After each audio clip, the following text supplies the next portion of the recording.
खबरें जो आपको सीधे जोड़ती हैं हमसे, जिनका आपकी जिंदगी पर होता है सीधा असर। खबरों की वही तस्वीर, बिना बदले बिना डरे, जज्बा सच का लिए, सच दिखाते हैं। नेशन भारतवर्ष, आपके जरूरत की खबर। नमस्कार, आप देख रहे हैं नेशन भारतवर्ष और मैं हूं आपके साथ मानवी ठाकुर। शुरुआत करते हैं आज की खास खबरों से। जगदीशपुर के श्री देवराहा धाम सीऊ अरुआ में श्रद्धालु भक्तों के द्वारा गुरु पूर्णिमा महोत्सव मनाया गया। वहीं श्रद्धालुओं के द्वारा सर्वप्रथम संत श्री देवराहा शिवनाथ दास जी महाराज की पूजा अर्चना और महाआरती की गई। महाआरती के बाद त्रिकालदर्शी पर मसिद्ध विदेही संत श्री देवराहा शिवनाथ दास जी महाराज ने श्रद्धालु भक्तों को संबोधित करते हुए कहा कि गु का अर्थ अंधकार और रू का अर्थ प्रकाश होता है, अर्थात जो अंधकार से प्रकाश की ओर ले जाए तो उसे गुरु कहते हैं। संत श्री ने आगे कहा कि जैसे छोटी छोटी नदियों का जब अलग अलग रहता है तब उसका अपना कोई अस्तित्व नहीं रहता, परंतु जब वही नदी गंगा नदी में जाकर मिल जाती है तब संपूर्ण जल गंगा जल कहलाता है। वैसे ही जब जीव सतगुरु के सानिध्य चला जाता है तब वो पावन बन जाता है। देखिए, ऐसे तो पूर्णिमा हर महीना में होता है, लेकिन आषाढ़ की पूर्णिमा जो है गुरु पूर्णिमा कहता। तो गुरु लोग नहीं होते, सती से नहीं होता, सब भ्रष्ट हो जाता है न। तो पारस परस कुधात सुहाई आ सथ सुध रही सत्संगत पाई। भागलपुर अखिल भारतीय विद्यार्थी परिषद की छात्रा के साथ हुई मारपीट मामले को लेकर तिलका मांझी भागलपुर यूनिवर्सिटी में रविवार को प्रदर्शन कर रहे छात्र नेता और पुलिस के बीच झड़प हो गई। मालूम हो कि छात्र नेता गुरु शिष्य परंपरा पर आधारित कार्यक्रम में कुलपति से पिटाई करने वाले शिक्षकों के खिलाफ कार्रवाई की मांग को लेकर पहुंचे थे। इसी बीच छात्र परिषद के कार्यकर्ता उग्र हो गए और पुलिस और छात्र कार्यकर्ताओं के बीच झड़प हो गई। इस दौरान पुलिस ने लाठीचार्ज कर दिया, जिसके बाद पुलिस ने विद्यार्थी परिषद के 1 दर्जन से अधिक कार्यकर्ताओं को हिरासत में लेकर SC/ST थाना लेकर गए। इस घटना में कई लोगों को आंशिक रूप से चोट लगी है। मालूम हो कि बीते दिनों हॉस्टल की मांग को लेकर मदन अहिल्या कॉलेज में विद्यार्थी परिषद के छात्रों द्वारा प्रदर्शन किया जा रहा था। आरा में सावन की पहली सोमवारी को लेकर शहर के शिवालयों में सुबह से ही श्रद्धालुओं की भीड़ लगी रही। शहर के बुढ़वा महादेव मंदिर के अलावा सिद्धनाथ मंदिर, पातालेश्वर मंदिर सहित शहर के अन्य छोटे बड़े मंदिरों में भक्तों का सुबह से ही भीड़ लगा रहा। बम बम भोले और हर हर महादेव के मंत्रोच्चारण के बीच भक्तगण मंदिरों में भगवान शिव पर दूध, जल, शहद और बेलपत्र चढ़ाकर पूजा अर्चना करते नजर आए। आरा का प्राचीनतम और ऐतिहासिक मंदिर बुढ़वा महादेव मंदिर महाभारत कालीन है। ऐसा कहा जाता है कि इस मंदिर में पांडवों ने शिव की पूजा आराधना की थी। पहुंचे यहाँ बुढ़वा महादेव, क्या मनाता है यहाँ का? यहाँ का बहुत साल पुराना मनाता है। यहाँ पे मनोकामना पूर्ण होती है और कोई का, और इसीलिए हम लोग भी जल्दी आए हुए हैं। कहाँ से आए हैं? हम आए बाजार समिति।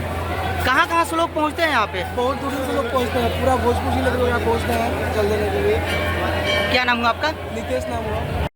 बुढ़वा महादेव में पूजा अर्चना करने पहुँचे हैं। बहुत मनस्ता है महादेव में। कहाँ से लोग पहुँचते हैं यहाँ?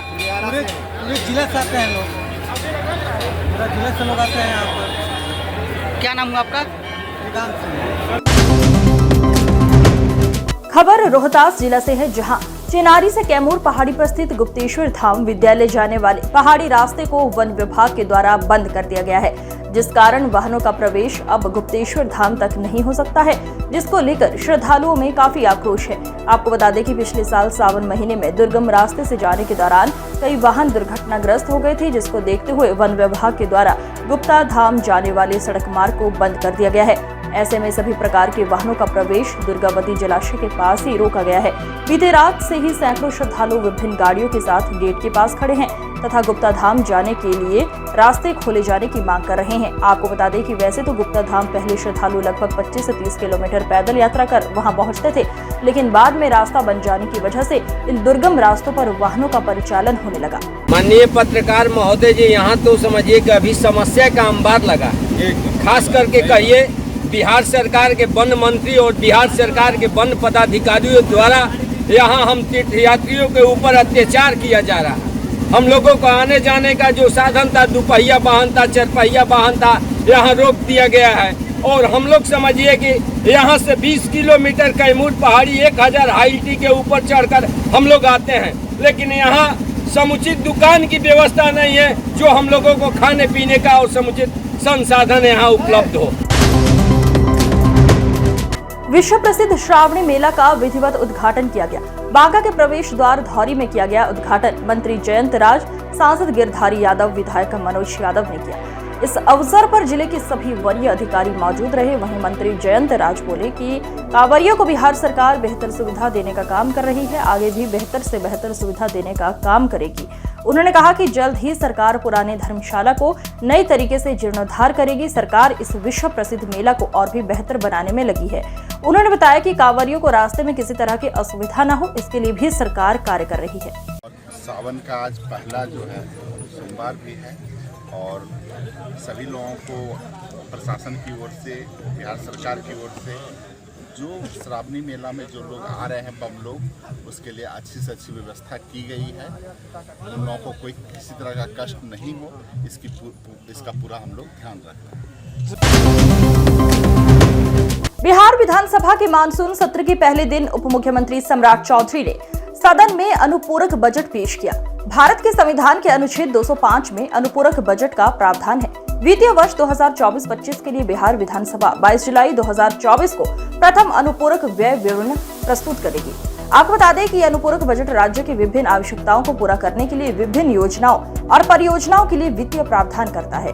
उप मुख्यमंत्री सम्राट चौधरी ने इस बजट को प्रस्तुत करते हुए राज्य के विकास और जनहित के लिए इसे महत्वपूर्ण बताया। शहर के घुरा मोहल्ला सिंडिकेट निवासी मोहम्मद शहजाद नामक सब्जी विक्रेता की मौत के बाद सड़क पर जाम कर आगजनी किया गया। जानकारी के अनुसार युवक 16 जुलाई से लापता था। परिजनों ने काफी खोजबीन के बाद में पता चला कि पुलिस ने मोहम्मद शहजाद को उठाकर आरा के सदर अस्पताल में भर्ती कराया है, जहां डॉक्टरों ने प्रथम इलाज कर उसे पटना रेफर कर दिया। 6 दिन बाद इलाज के दौरान मोहम्मद शहजाद की मौत हुई। मोहम्मद शहजाद के मौत के बाद आरा में सड़क पर आग जलाकर जमकर हंगामा किया गया और पुलिस के विरोध में प्रदर्शन किया है। सड़क जाम के दौरान परिजनों का कहना था कि आखिर पुलिस परिजनों को सूचना क्यों नहीं दी, जब युवक जख्मी हालत में कहीं पड़ा था। परिजनों में काफी आक्रोश देखी गई। आरा पर आग जलाकर जमकर प्रदर्शन हंगामा किया गया और पुलिस के विरोध आक्रोश साफ दिखाई दे रहा था। सड़क पर प्रदर्शन का अगुवाई माले नेता क्यामुद्दीन अंसारी कर रहे थे। क्यामुद्दीन अंसारी ने भोजपुर एसपी से कहा कि जल्द से जल्द युवक के अपराधियों को गिरफ्तार करें, नहीं तो हम लोग और उग्र आंदोलन करने पर उतारू हो जाएंगे। वहीं घटना के बाद परिजनों का रो रो कर बुरा। दिनांक 16 तारीख को रात में मोहम्मद शहजाद के साथ में इन लोगों के द्वारा बताया जा रहा है कि किसी के साथ उनके साथ में घर से खाना खा के टहलने के लिए निकले, मारपीट हुई या जो भी घटना हुई है उसकी तथ्य की जांच हम लोगों के द्वारा की जा रही है। इंजर्ड हुआ, सदर हॉस्पिटल ले गया और सदर हॉस्पिटल से रेफर कर दिया गया। हाल है रोहतास जिले के नासरीगंज थाना क्षेत्र के अमियावर गांव निवासी सह जिम संचालक अतुल उर्फ आदित्य श्रीवास्तव की हत्या के मामले में फरार प्राथमिकी अभियुक्त षड्यंत्रकर्ता को नासरीगंज पुलिस ने नासरीगंज दाऊद नगर पुल के पास से गिरफ्तार कर लिया है। इस संबंध में प्रेस वार्ता करते हुए विक्रमगंज डीएसपी कुमार संजय ने बताया कि जिम संचालक हत्याकांड का प्राथमिकी अभियुक्त षड्यंत्रकर्ता नासरीगंज थाना क्षेत्र के अमियावर गांव के निवासी गांधी चौधरी को दाऊद नगर पुल के पास से गिरफ्तार कर थाना लाया गया। पूछताछ के बाद उसे सोमवार को कोर्ट में हाजिर किया गया। कोर्ट ने उसे न्यायिक हिरासत में भेज दिया है। उन्होंने बताया कि गांधी चौधरी ने जिम संचालक अतुल उर्फ आदित्य श्रीवास्तव की हत्या के आरोप को स्वीकार किया है। वहीं डीएसपी ने बताया कि गांधी चौधरी जिम संचालक की हत्या का षड्यंत्र करता है। उक्त अभियुक्त का थार कार व शूटर छोटू राम की अपाची बाइक को भी जब्त किया गया है। गांधी चौधरी पर पूर्व से भी कुल 21 कांड दर्ज है। इस हत्याकांड में शामिल अन्य अभियुक्तों की गिरफ्तारी के लिए पुलिस छापेमारी कर रही है। उनके पास नहीं आ पा रहा, तो हम लोगों का प्रयास यही है कि इसमें हम लोग पहले अपराधियों को गिरफ्तार करें जो घटनास्थल पर थे, जिन्होंने इस घटना को अंजाम दिया है। उनके पास से हम लोग मर्डर वेपन रिकवर कर लें ताकि प्रोसिक्यूशन की स्थिति काफ़ी अच्छी हो जाए और हम लोग न्यायालय के द्वारा इनको सज़ा दिला सकें, ताकि भविष्य में किसी भी तरह का कांड करने के पहले कोई भी 5 बार सोचे कि इस तरह की घटना करने के बाद भी हम बच नहीं सकते। आज की खबरों में बस इतना ही। देखते रहिए नेशन भारतवर्ष। नमस्कार।